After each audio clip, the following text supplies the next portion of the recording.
computer. I'm going to try to record this session. I've never tried to record a session before, so I just want to just test that out and make sure it doesn't throw things into craziness. Okay. So yeah, so the green paint. So we talked about in Jekyll and Hyde how Frederick March had red paint on, and how red becomes black in black and white, you know, when you change the filter. Well, the same thing kind of similarly in black and white, when you film green paint, it looks really pale and ghostly, like a ghostly white. So if you see Frankenstein in color, you would see this green paint, which is kind of interesting. Yeah, it's just a fascinating, you know, you don't think about color choices in a black and white film, but it makes a difference. So yeah, there's Boris Karloff, who came late to acting, very, you know, and he was in his 40s by the time he decided to act for film. And he got to be the Frankenstein monster and the Mummy. I highly recommend The Mummy. It's a very poetic movie. The Mummy actually is the story of the supernatural creature who comes back looking for his lost love.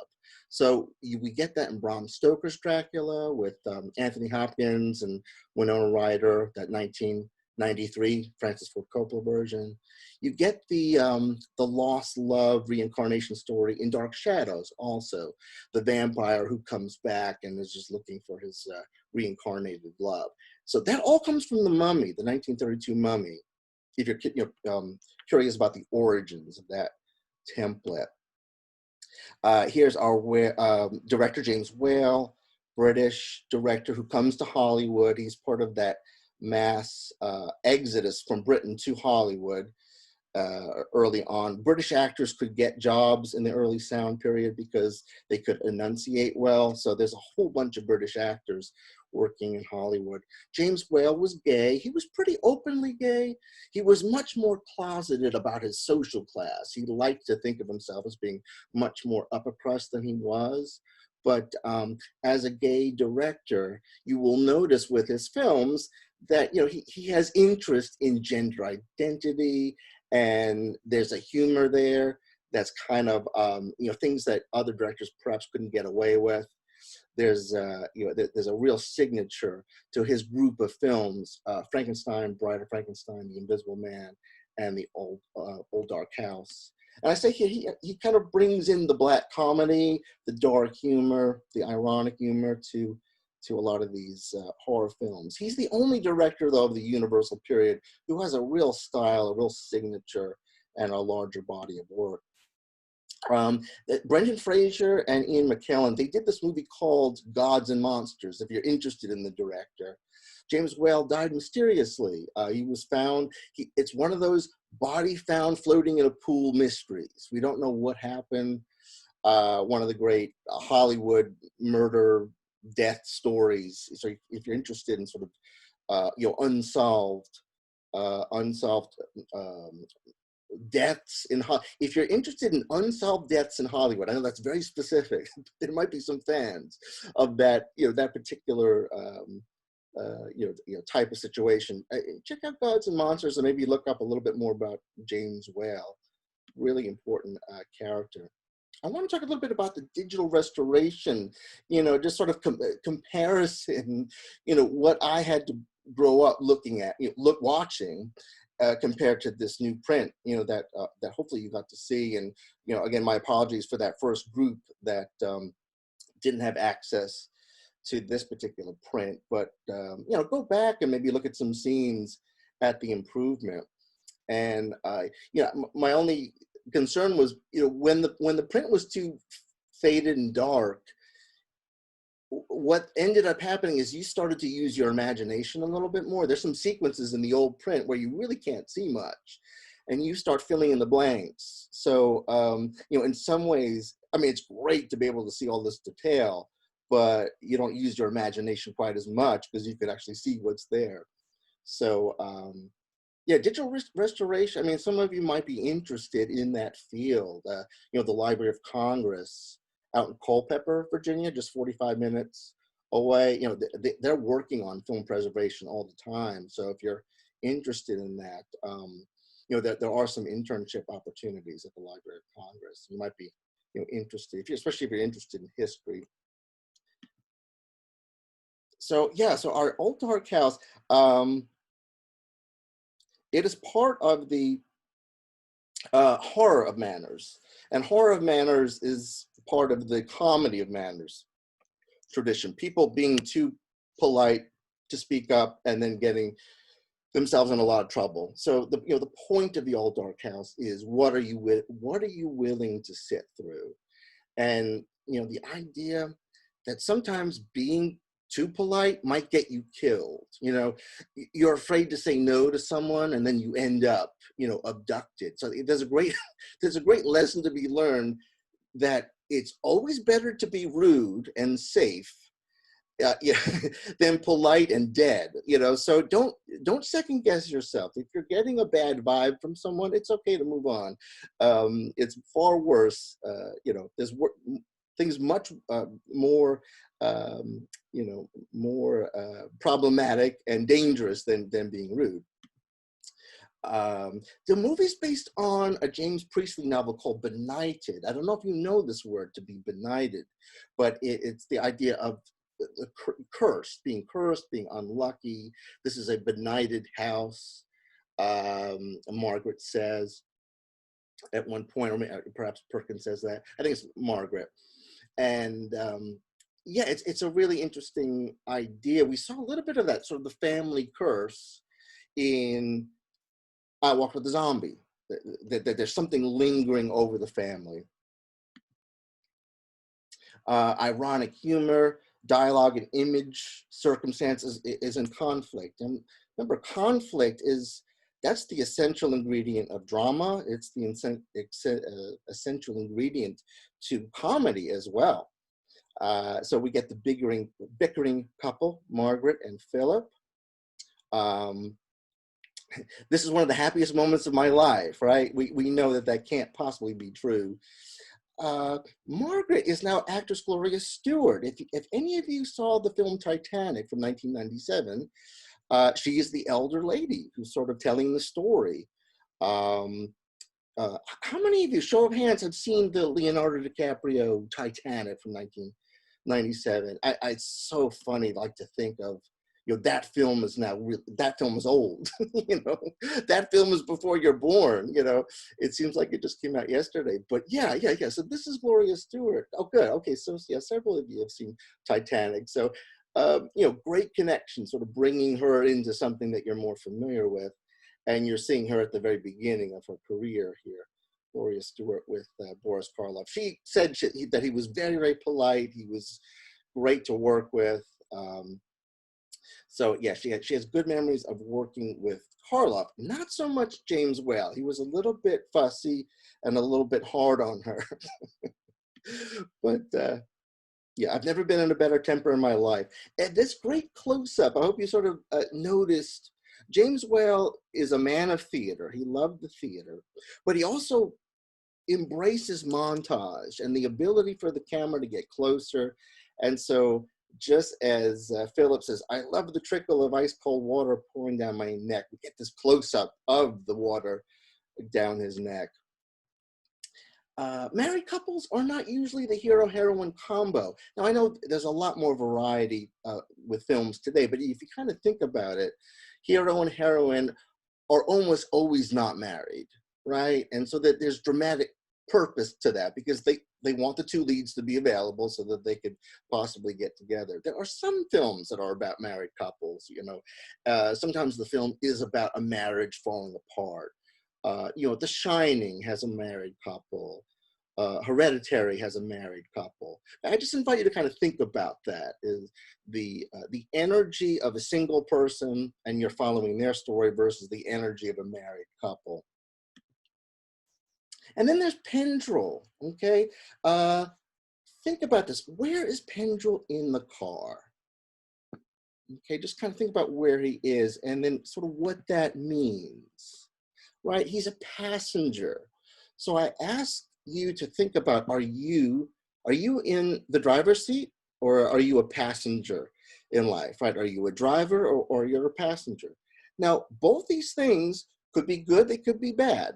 Okay, it's not like one is always positive and one is always negative, passive, active. Drivers sometimes are control freaks and they end up getting into a wreck. And passengers sometimes let other people sort of drive. Think about the car as the ego, right? It's sort of emblematic of the ego.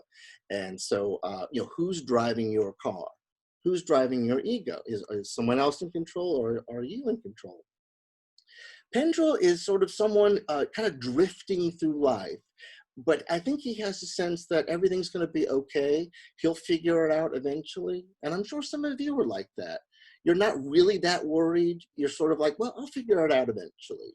And actually, that's a great privilege to not have a lot of pressure. I know some of you probably feel a lot of pressure to get it all figured out and know what you're going to do for the rest of your life in the next 10 minutes. And I hope you don't feel that, but I'm sure some of you do. So, we haven't even gotten into the house yet, and there's stuff to talk about, which I think is what makes this film particularly strong.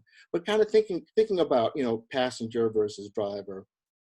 And Pendrell certainly does figure it out. This is a guy named Melvyn Douglas, an American actor doing a British accent.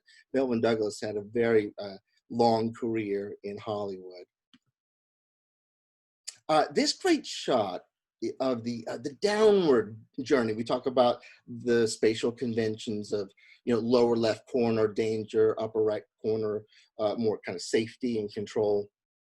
And we have a downward journey here. These great uses of miniatures. I don't know if you, spotted that these are model cars and miniatures and intercut with actual live action. But we get the mudslide, the inciting incident. Remember, inciting incident is the thing that the characters have no control over. You just have to sort of react to it. So without the mudslide, we don't get the shelter in the old dark house. This great line from Pendrell, he says, they're knocking on the door, no one's coming. He says, supposing the people inside were dead. And maybe some of you have seen movies like that. The character in the horror movie who jokes about it being a horror movie situation, right? So that goes all the way back to this movie. We know that Pendrell will be our comic relief character, but there's always sort of a character who's talking about horror movies. You'll see it in Night of the Living Dead in the very opening. Johnny teasing Barbara and sort of doing a spooky voice. And then, of course, we have Morgan here, Boris Karloff. First half, he's slowly opening the door. He's sort of, he's many things. He's a threshold guardian. He's a butler. He's Saul's jailer. He's sort of keeping Saul in check. But in some way, he's kind of Saul's companion, too. He gets very emotional about Saul, right, at the end. So Karloff had played the Frankenstein monster. He's now in his second Hollywood film. He's a mute butler.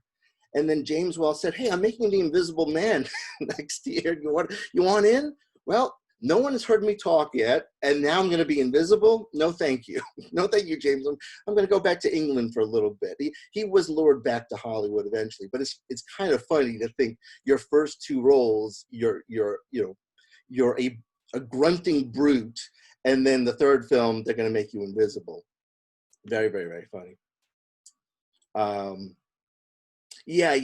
So Morgan mumbles and Pendrell says, even Welsh ought not to sound like that. So, we're like 3 minutes in and we're kind of having that comic relief already. And then, the incredible Horace Femme. This is Ernest Thesiger, a guy who I always love when he's in a movie. He's not in many, but that nose, that, sort of turning his nose up to people. He could cut a stone with that sharp nose of his, and the great shadow play on the staircase. He's the scaredy cat. He's sort of sarcastic and a scaredy cat. He's the one who hides in his room for almost the entire second act. He just hides in his bedroom. Very, very, very funny. For a stronger, more active character, he's best known for Dr. Pretorius in The Bride of Frankenstein, James Whale's last horror film from 1935. And he's giving his toast to gods and monsters. He says, Pretorius's character is the evil doctor who lures Dr. Frankenstein back into making monsters. So I know several of you have seen that film in my previous classes. The Great Staircase, like I know if you didn't see this particular print, you might have missed it. Everything looks sharp and dangerous. And there's this great flickering flame effect. If you look at the walls, you'll notice flickering light through smoke, like flickering light through the fireplace, creating all this like shimmering quality on the walls, which is really, really quite fascinating and beautiful. Yeah, we're getting to learn these relationships. My sister was on the point of arranging these flowers, he tells them, and then he throws them into the fire. He wants to destroy beauty, and Rebecca wants to bring it in. Strangely enough, as odd as Rebecca is and as pessimistic and negative, she wants to bring flowers into this strange house. The gender aspect, I know some of you took note of it and just thought that was interesting. That you have essentially the femmes versus the porterhouses, right? And it's a very interesting, you're bringing the opposites in, the opposite ideas, which is always good dramatically. Yeah, the femmes versus, feminine versus masculine gender identity is a trademark of James Whale, particularly with this film and Bride of Frankenstein.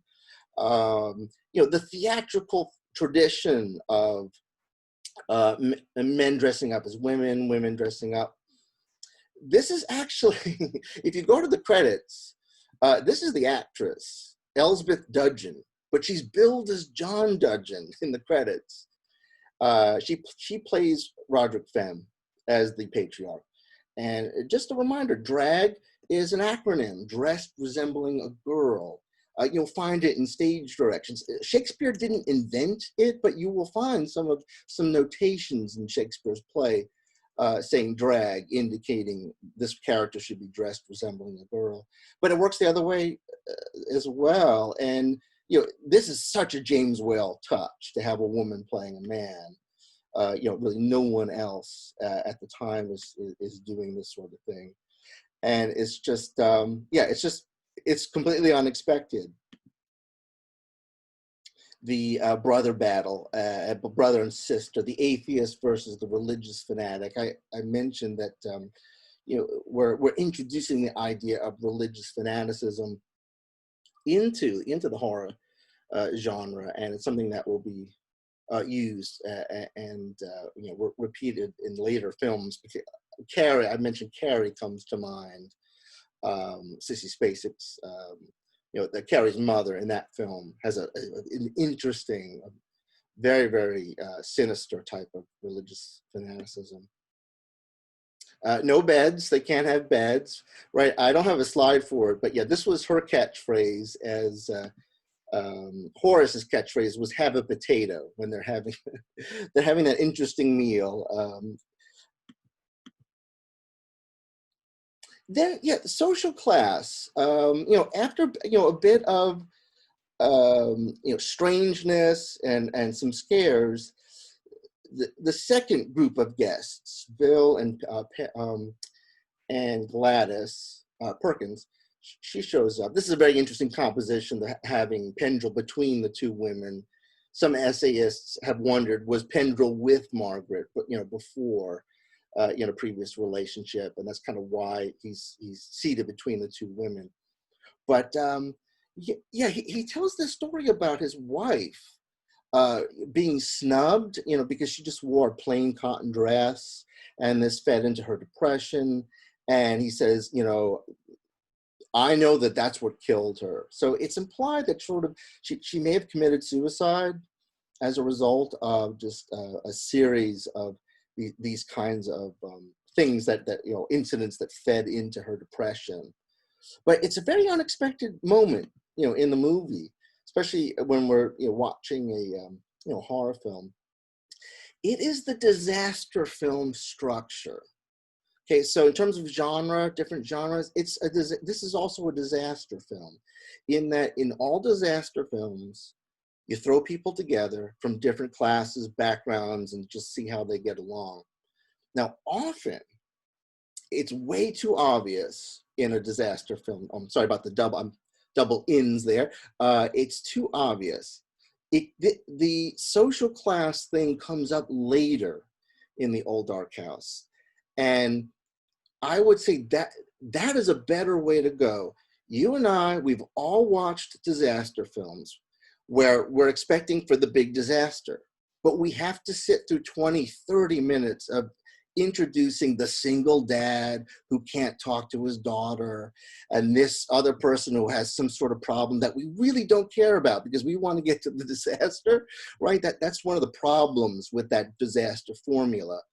This film gives you the emergency on the front end. We get the landslide, we get the disaster, and then we can settle into this, these other issues. So if you want to write an epidemic or disaster type film, put the emergency on the front end. Don't delay things by artificially creating these kind of character arcs, because we're much more interested in the disaster part than those than the soap opera issues. So just something to think about. Now we get to some of the sort of scandalous dialogue which would not be allowed after 1934, and basically you couldn't talk about these things until like the mid 50s. But Gladys, we learn Perkins, is Bill is a sugar daddy, you'd call him. He's paying Perkins for companionship. And in 1932, you're still allowed to talk about these things. Perkins says, I don't love him. She's in the car, right? This is the scene where she's with Pendrell. They're in the car together. And she doesn't love him. Bill's giving her money. He doesn't expect anything, she says. And then she says, you know what I mean by anything. And Pendrell says, yes, I know what you mean by anything. So it's really, really fascinating to see dialogue like this in such an early film. And of course, it doesn't matter. She's being very honest. Bill's very honest as well, in kind of, I think, a very touching moment where he sort of releases her and he tells Pendrell that, this is the best work you've done in your life, kind of getting together with Gladys. And these two instantly know that they love each other. And sometimes it happens, it's not impossible. You meet someone and you just know right away. That's what's great about the Old Dark House. Everything and everything does happen in this one night. And we're supposed to kind of laugh at that. We're supposed to laugh at sort of the absurdity of, all these kind of amazing events that happen in one night.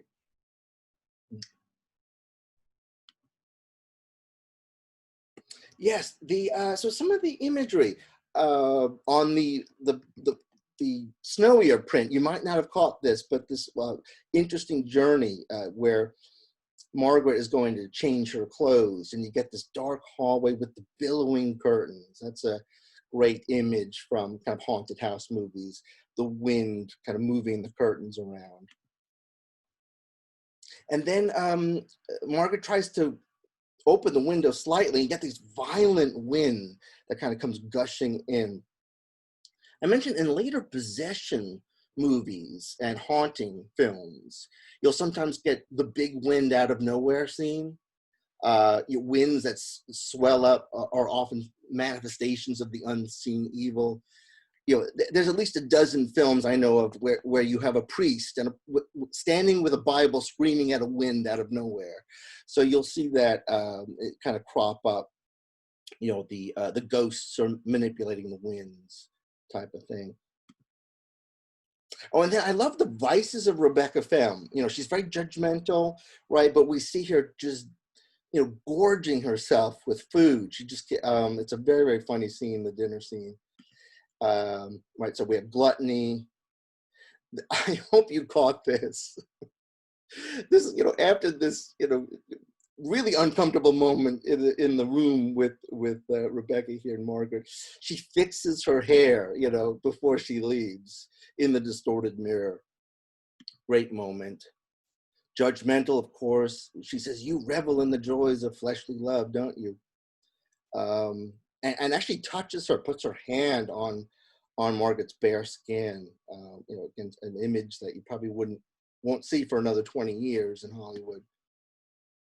This amazing distorted mirror montage. I hope on your worksheet, some of you in montage caught this, where the mirror seems to have a life of its own, even after Rebecca has left. And Margaret is staring into the mirror, and she sees this flash of images, Rebecca's distorted face, and even Morgan, who is constantly gawking at Margaret throughout the whole movie, the idea of being watched.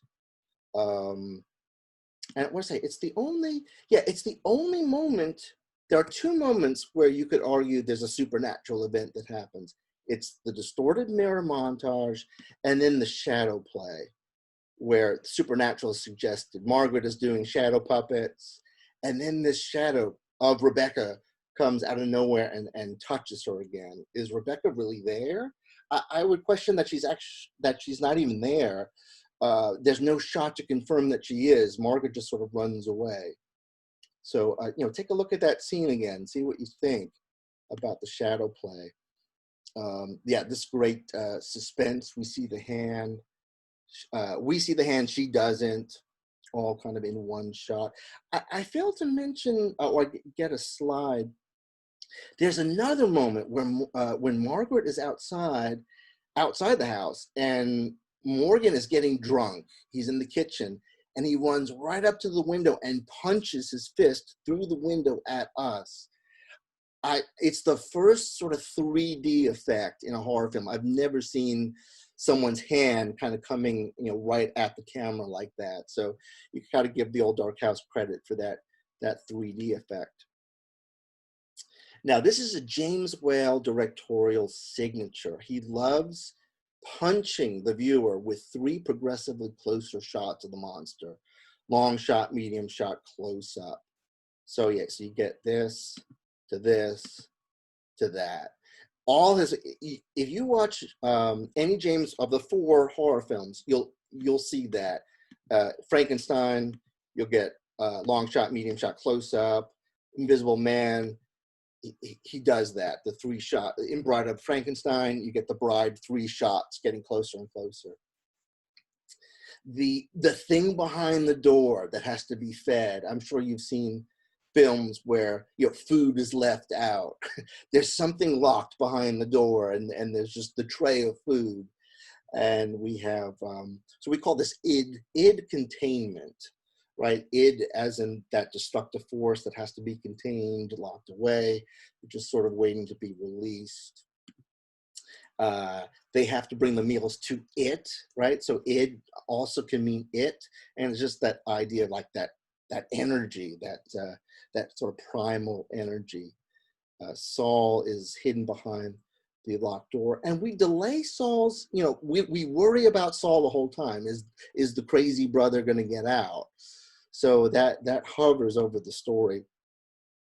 Morgan releases Saul, and we get this really interesting, almost optical illusion where we see the hand of Saul. And again, hands and eyes are very important in horror movies.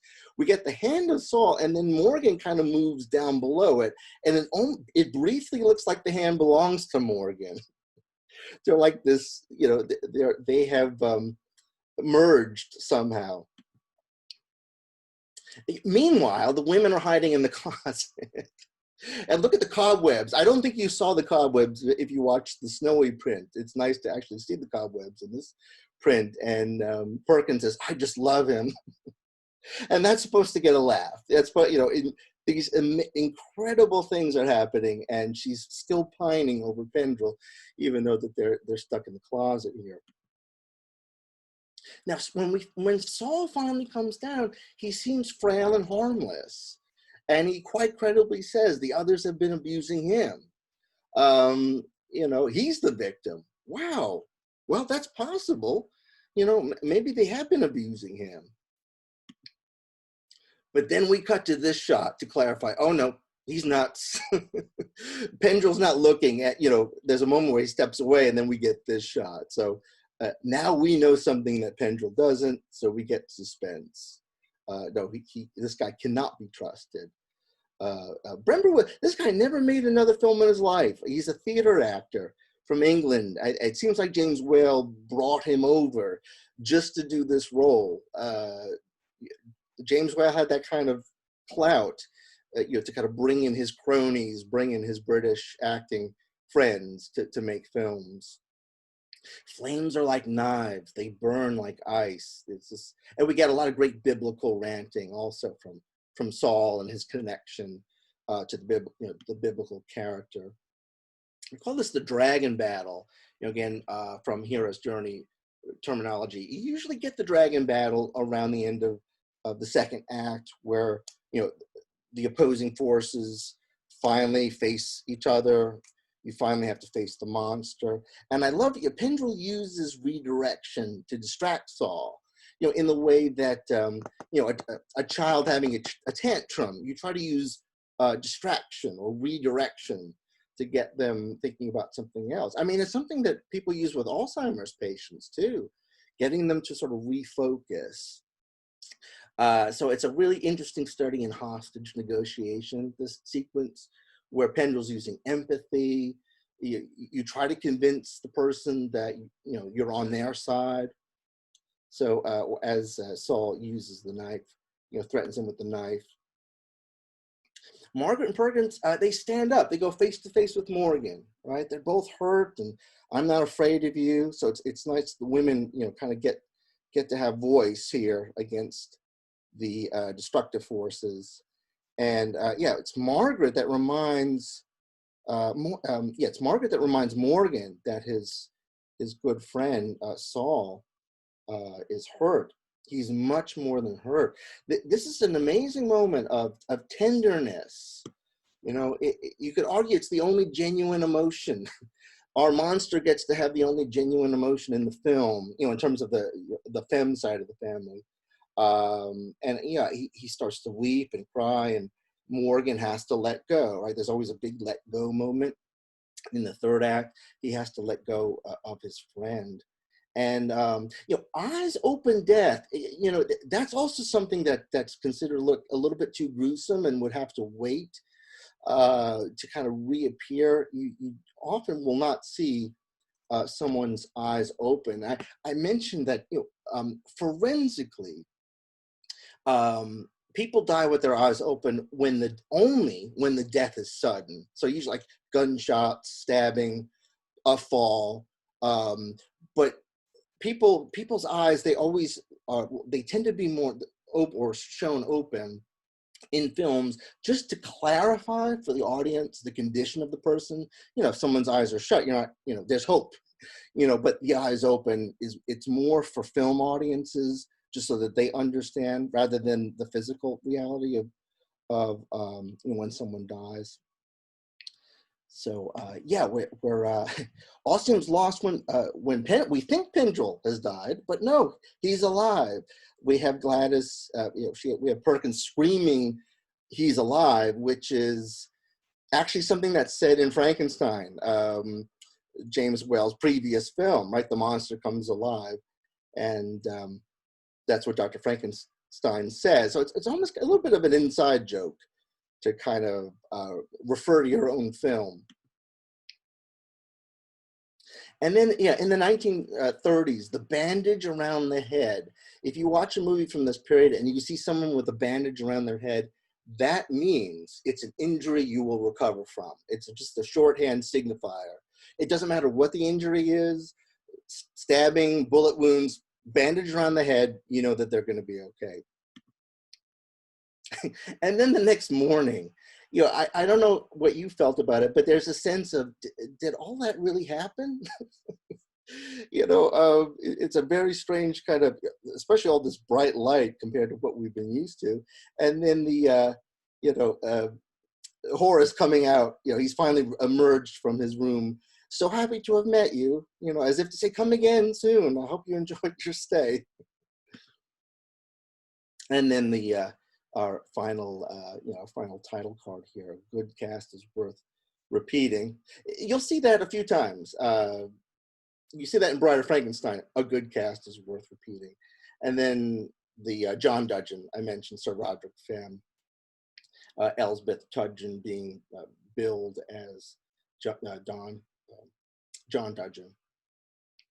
So any thoughts or comments? I think it's a really remarkable little independent feel kind of film from the time, and it's mix of humor and some of the imagery is really really striking. So any comments from anyone? And I'm going to give you, if you don't mind, I'm just going to give a little intro with Psycho in our remaining few minutes here, and we can do more about Psycho on Wednesday because there'll be a shorter talk for Invasion of the Body Snatchers. But let me just do a couple of things here. Just show you a couple of, both films have to do with a house of secrets. We saw that with I Walk with a Zombie, a home or a family with a past. And, the Bates Motel certainly has a past. How many of you watched the TV series Bates Motel? If you can show me, you can, okay. Yeah, if you could give your, okay, you got a hand up. Yeah, you can either hold your hand up or give a, I think it was a very successful series that could have gone in all sorts of wrong directions, but it managed to really, really be quite interesting and do some bold things with the characters. All right, so let me share the screen here. So Alfred Hitchcock, who was best known for suspense films, also British, he had his own TV series called Alfred Hitchcock Presents in the late 50s. And he said, you know what, let me try to make one of these horror movies, these cheap horror movies that the kids are going to. Let me try to do my own version of that and just do a really, really, really good job as best I can. So he used his television crew, and there is an episodic sense of it. You could almost argue that you could take Psycho and make it 3 episodes. Episode 1 is just meeting Norman. Episode 2 is the murder. And then episode 3, wait a minute, but you said you saw Mrs. Bates? She died 10 years ago, and that's episode 3. So it's a very, very interesting structure. And what's amazing about it is it has an A story, Marion story, that we completely expect to stay with.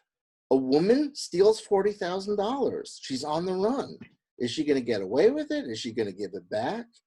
That is a film by itself.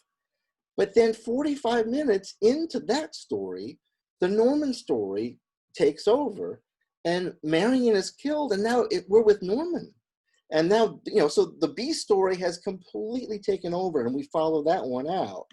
So, it's really, really interesting. The graphics are cool too. These title cards kind of showing you the fractured nature of Psycho, and the great Bernard Herrmann music score. We open with this aerial shot of Phoenix. We're told a specific date and a specific time. And that made me think of all CSI shows and Law and Order. There's like an opening title card that tells you a specific date. And it gives it more credibility. It's like, oh, this is really, really happening. So that's kind of a cool invention.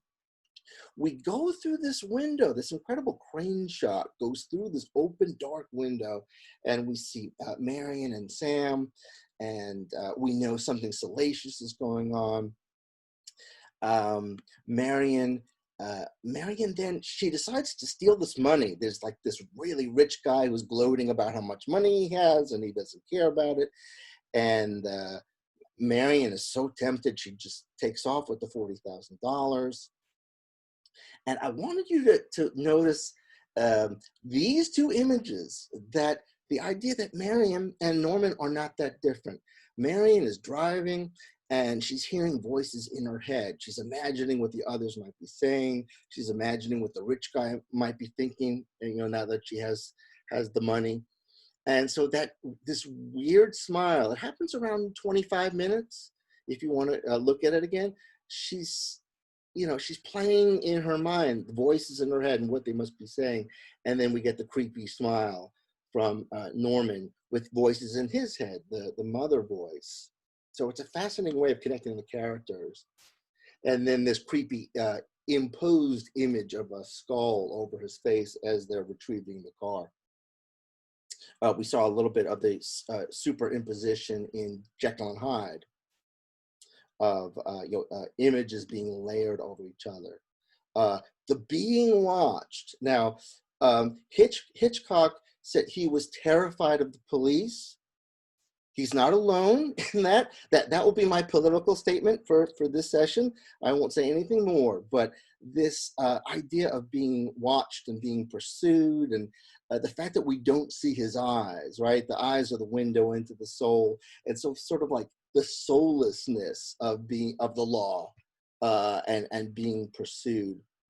And when Marion goes to switch cars, he's just sort of standing and staring at her. Look for this image to happen again in Halloween, 1978, where Michael Myers is doing a similar thing, standing by his car, just sort of staring at Laurie, our protagonist. And then, of course, the great house, the great silhouette, and of course, mother being upstairs. Hopefully you got that question right about the mother is Norman's conscience, you know, so she's upstairs, you know, she's in a place of dominance, and he brings her down into the cellar. You know, he's trying to hide her. So it's a very interesting use of spaces. Hopefully you notice the doubling of characters. Marion is doubled in the mirror. And then we have Norman, he's doubled, you know, in the reflection in the glass here. Arbogast, the private detective, also gets doubled in that parlor mirror. This amazing conversation, you know, which reveals a lot about the dynamics. A boy's best friend is his mother. No, that's not a good thing. That's not a good formula. And then the bird, right? The owl. The owl is a predator, and the low angle, you know, to kind of emphasize it. Norman/mother is the predatory bird. It's like we think of birds as passive, but then there are predatory birds that kind of mix. And this really intense when he leans in, you know, it's that moment in your conversation where it's getting a little awkward and it's getting a little intense and you wish you could kind of back off. For my acting students, villains don't blink. That's villainy 101. If you want to create a really intense, scary character, just don't blink. And that gives you an intensity. You see that very much with Hannibal Lecter and many other characters. If you don't blink, that reads very, very, very frightening, very intense. And then of course, the voyeurism. We have the peephole. Norman, behind the painting, there's a hole where he spies on people in cabinet 1. The black undergarments, black representing death, sort of foreshadowing Marion's death. So it's through visuals, it's through looking that stimulates Norman and brings out sort of the jealous mother aspect of him. We learn that Norman killed, found his mother and the lover, and had killed them, had given them poison. So the guilt of killing his own mother, matricide, which has nothing to do with mattresses. Don't be confused about that. Matricide, the guilt of matricide has caused him to absorb the mother's personality. And then, just to wrap it up here, the shower we talked about, you know, when you see water in a film, the character is preparing for some sort of transformation, some sort of trial. What's interesting about this is Marion has decided to turn around and give the money back. You know, so she's willing to, you know, make amends for her sin, but it doesn't matter. At the moment that she decides to do that, she loses her life, which is a really frightening idea that, you know, that good works somehow don't alter your fate. The shower murder, of course, is the defining use of montage. You know, 70 separate pieces of film in less than a minute to illustrate violence, to give you a sense of disorientation, and then of course Bernard Herrmann's shrieking violins to mimic the stabbing motions. So yeah, you get all this incredible, really disorienting imagery. And then, yeah, finally, the money, right? So the $40,000 hidden in the newspaper. It's never, Norman has no idea about it. It ends up in the bog, you know, it ends up in the trunk.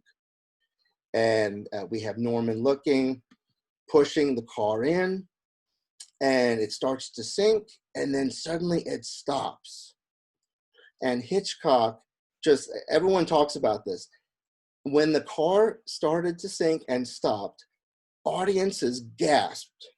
And I say, this is a great example of Stockholm Syndrome, right? So Stockholm Syndrome is when you begin to identify with the hostage, the terrorist or the person who's holding you against your will. You begin to identify and sort of sympathize with them. It's at this moment that the audience transfers their sympathies from Marion to the kill. You know, well, actually, at this point, we think it's the mother killing, right? So it's not so much Norman, but we transfer our sympathy to Norman. We want him to get away with this. We want him to, conceal the body. And so psychologically, it's a fascinating moment when we're worried now that he's going to get caught. Okay. All right, I'm going to go ahead and I'll stop it there. Yeah, I don't want to hold you past your time. So yeah, any questions or comments? What I'll do is if you'd like to move from the room, that's fine. If people want to hang around and linger and talk, that's great as well. So thank you very much. And as always, just send me comments and questions. You can email me anytime if you have other observations. Thank you. Great. Yeah, we'll just give it a minute here to let the room clear out. All right. Okay. All right. Let's go ahead. Prosper, you're up. Yeah. Professor, I got a question. Like, for like the final, like our own personal movie, the one we're supposed to write a paper about. Right. Does he have to be like a classic movie? Oh no. Any, like I said, Netflix, anything that's, yeah, anything current is great. It's your choice. It's your choice. Yeah, absolutely. Pick anything you like, and then yeah, just as you're watching it, be thinking about how it's connected to things that you've seen in the past and how it's connected to the patterns we see in horror films. All right. But yeah, you could pick something that came out last week. That's fine. All right, sounds good. Thank you very much. Sure. All right, yeah, Griff, you're up next. You there, Griff? Or how about Varun? Yeah, so I like two questions. So one's about the paper. So yeah, sure. It's just a film, like it has to be like a horror film in the sense that like could it be like combined with like a different genre? Like could it be like I guess with like the old Dark House, it was like comedy horror in a way, like. Yeah, well, the best way to know is this film okay? Go to the Internet Movie Database. Go to imdb.com. See what category it's listed in, and so if like for instance the movie Parasite. If you go look up Parasite, the word horror does not, even though people like to talk in terms of horror with that movie, it's not a horror movie at all.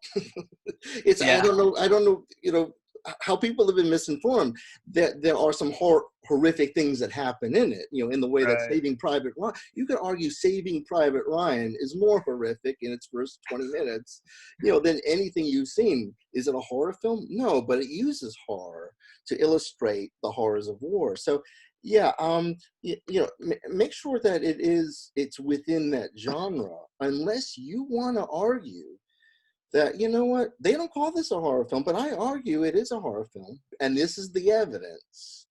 This film has, and then you rattle off the 10 things from your worksheet that prove that it actually is a horror movie. In my email, I mentioned, you know, you know, the Alien series, it's science fiction, but it absolutely is a hybrid of sci-fi horror, because it uses a lot of the, you know, I mean, the people are killed off like a slasher movie. You know, it's dark places, people are getting picked off one by one. That's very much a slasher film type of template. So yeah, but yeah, let me know if there's some films that you're not sure about, just let me know, and I'll see what I can, you know, come up with. But yeah, if you wanna, if you think that there's one that's kind of on the sort of borderline, you know, that might be interesting to talk about hybrid films. Right. That makes sense. Thank you. Oh, sure. And then so the second question. So I was Yeah. kind of curious when it came to like the actual monsters, like the actors who played the monsters, Mhm. like how were they like usually like how did they audition